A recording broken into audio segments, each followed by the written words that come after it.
Hello friends, તો સ્વાગત છે તમારું મારી ચેનલ બિંદીઝ હોમ કિચનમાં। તો ફ્રેન્ડ્સ, આજે હું તમારી માટે લઈને આવી છું શિયાળા સ્પેશિયલમાં મકાઈના લોટના ખાટા ઢોકળાની રેસીપી। તો ફ્રેન્ડ્સ, શિયાળાની ઋતુમાં તો આપણે અલગ અલગ રેસીપી બનાવતા જ હોઈએ છીએ અને શિયાળામાં હેલ્ધી વાનગીઓ બનાવીને ખાતા જ હોઈએ છીએ। તો ફ્રેન્ડ્સ, આજે હું તમારી સાથે એક હેલ્ધી અને ટેસ્ટી રેસીપી શેર કરવાની છું। તો ફ્રેન્ડ્સ, વિડીયોમાં એન્ડ સુધી બન્યા રહેજો અને વિડીયો ગમે તો લાઈક કરજો। મકાઈના ખાટા ઢોકળા બનાવવા માટે મેં સૌથી પહેલાં 1 કપ પીળી મકાઈનો લોટ લઈ લીધો છે। ત્યારબાદ આપણે તેમાં અડધો કપ સોજીને એડ કરી લઈશું। હવે આપણે તેમાં છાશ જરૂર મુજબ ઉમેરતા જઈશું અને તેનું ઘટ એવું બેટર બનાવીને તૈયાર કરવાનું છે। તો આપણે તેમાં જરૂર મુજબ છાશ એડ કરીશું।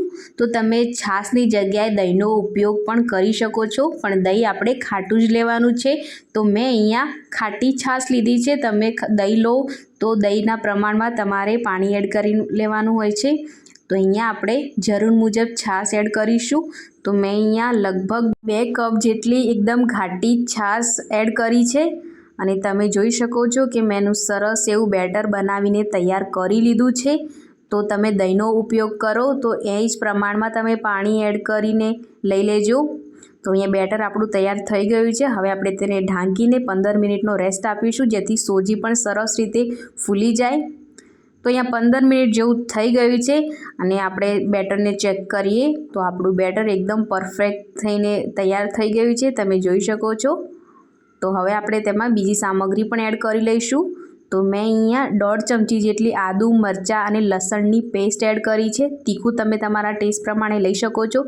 સ્વાદ પ્રમાણે મીઠું પણ એડ કરી લઈશું। ત્યારબાદ મેં અહીંયા ચપટી જેટલી હિંગ એડ કરી છે। ઢોકળાનો કલર જાળવવા માટે મેં અહીંયા અડધી ચમચી જેટલી હળદર એડ કરી છે। અડધી ચમચી ખાવાના સોડા એડ કર્યા છે, તેની જગ્યાએ તમે ઈનો પણ લઈ શકો છો। થોડું પાણી એડ કરી લઈશું અને હવે ફરીથી બધી જ વસ્તુને સારી રીતે મિક્સ કરી લઈશું। તો આ રીતે આપણે બધી જ વસ્તુને સારી રીતે મિક્સ કરી લેવાનું છે, જેથી બેટરમાં સોડા પણ સારી રીતે મિક્સ થઈ જાય અને બેટર પણ આપણું સારી રીતે ફૂલી જાય। તમે જોઈ શકો છો કે મેં અહીંયા સરસ રીતે બેટરને મિક્સ કરી લીધું છે। તો હવે મેં સ્ટીમરની પ્લેટને પણ ઓઇલથી ગ્રીસ કરી લીધી છે। તેમાં આપણે બેટર એડ કરી લેવાનું છે।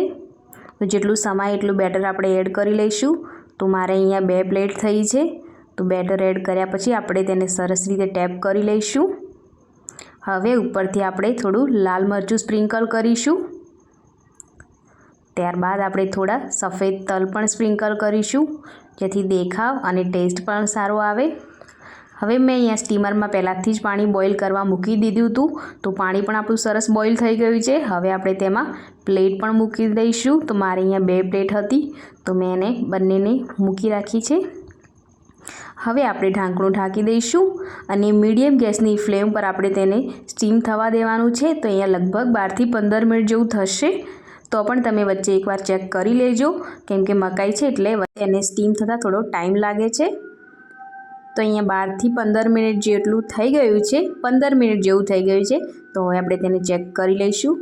તો અહીંયા ચક્કુ આપણું એકદમ સાફ બહાર આવે છે। તો હવે આપણે તેને બહાર કાઢી લઈશું। તો અહીંયા મેં પ્લેટને બહાર કાઢી લીધી છે અને હવે આપણે તેને ગરમ નથી પીસ કરવાના। તો હવે આપણે તેને ઠંડુ થવા દઈશું। એકદમ ઠંડુ થઈ જાય પછી જ આપણે કટ કરીશું। તો અહીંયા આપણા ઢોકળા સરસ રીતે ઠંડા થઈ ગયા છે। હવે આપણે તેને કટ કરી લેવાના છે। તો અહીંયા તમે તમારા ઢોકળાને મનપસંદ શેપમાં કટ કરી શકો છો। તો આપણે તેને સરસ રીતે કટ કરી લઈશું અને મેં આ બધા જ ઢોકળાને કટ કરી લીધા છે અને તમને આ રીતે હું લઈને બતાવું। તમે જોઈ શકો છો કલર પણ કેવો સરસ આવ્યો છે અને ઢોકળા પણ એકદમ સરસ એવા બનીને તૈયાર થઈ ગયા છે। ફ્રેન્ડ્સ, રેસીપી એકવાર જરૂરથી ટ્રાય કરજો, ખૂબ જ ટેસ્ટી બન્યા છે। તો હવે આપણે ઢોકળા ઉપર થોડું સિંગ તેલ એડ કરી લઈએ, જેથી તેનો અસલ ટેસ્ટ આવી જાય। તો એકદમ સોફ્ટ અને ખાવા ખૂબ જ ટેસ્ટી અને ચટપટા આવા ખાટા ઢોકળા આપણા બનીને તૈયાર થઈ ગયા છે। મકાઈના ખાટા ઢોકળા આપણા બનીને તૈયાર થઈ ગયા છે। ફ્રેન્ડ્સ, એકદમ શિયાળામાં ખાઈ શકાય એવા હેલ્ધી સાથે ટેસ્ટી પણ ખૂબ જ છે। તો ફ્રેન્ડ્સ, રેસીપી ગમી હોય તો વિડીયોને લાઇક અને ચેનલ પર નવા હોવ તો ચેનલને સબસ્ક્રાઈબ કરી નીચે આપેલ બેલ આઇકોનને જરૂરથી પ્રેસ કરજો, જેથી મારા આવા અવનવા રેસીપીના વિડીયોની નોટિફિકેશન તમારા જોડે સૌથી પહેલાં પહોંચે। પહોંચી જાય. તો ફરી મળીશું આવી નવી રેસીપી સાથે. ત્યાર સુધી આવજો.